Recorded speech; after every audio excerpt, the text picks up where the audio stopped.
Hey, I'm Davis Hammond with Loud Light. Here's what happened the 11th week inside the Kansas State House.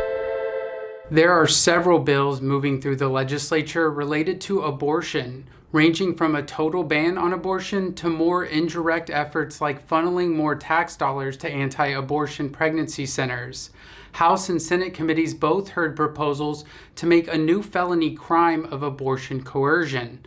The House committee amended the bill to more broadly apply the new felony crime to reproductive coercion, including the intentional destruction of birth control. However, a Senate committee rejected a similar amendment, with Chairman Thompson saying that preventing pregnancy coercion would broaden the scope into marital relationships. A bill introduced this week in a Senate committee would create a highly restrictive medical marijuana pilot program. The proposal's restrictions range from only allowing a limited number of medical conditions to be eligible for treatment to only allowing the medicine to come in ointment or pill form. Further, specific restrictions on who can produce and distribute the medicine are raising questions, as the bill was introduced by and appears to be designed to benefit specific Wichita business owners by shutting out any competition. Senate President Masterson will ultimately decide if the Senate is allowed to debate the bill, but if a bill does advance this year, it is unlikely the public will have a chance to testify and provide input.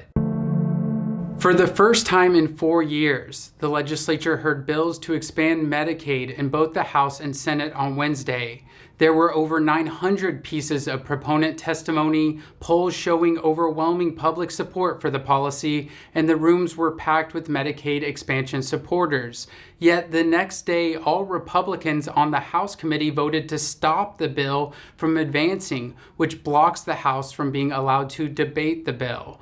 Prospects for the bill are also challenging in the Senate, where the Public Health Chairwoman, Senator Gossage, a private insurance salesperson who stands to lose business if low-income Kansans qualify for Medicaid, is an avid opponent.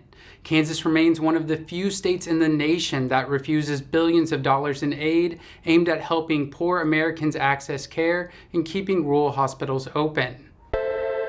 This week, the House passed a bill that seeks to shut down efforts at colleges to make campus more welcoming for historically marginalized Kansans.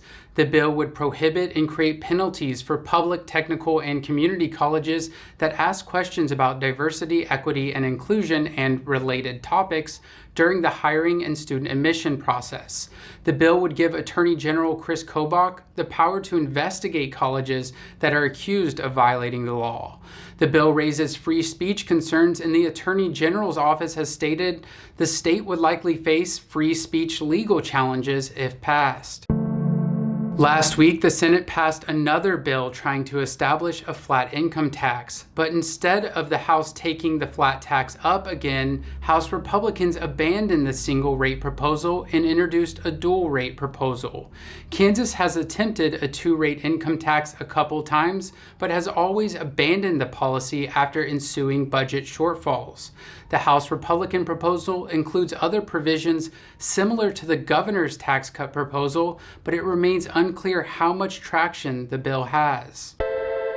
Committee meetings are mostly over now. Next week, legislators will be on the floor every day trying to push bills through as we are getting close to the end of the 2024 legislative session. If you appreciate these videos, please become a monthly donor at loudlight.org/donate. Stay tuned, stay engaged, and until next time, thank you so much, Kansas.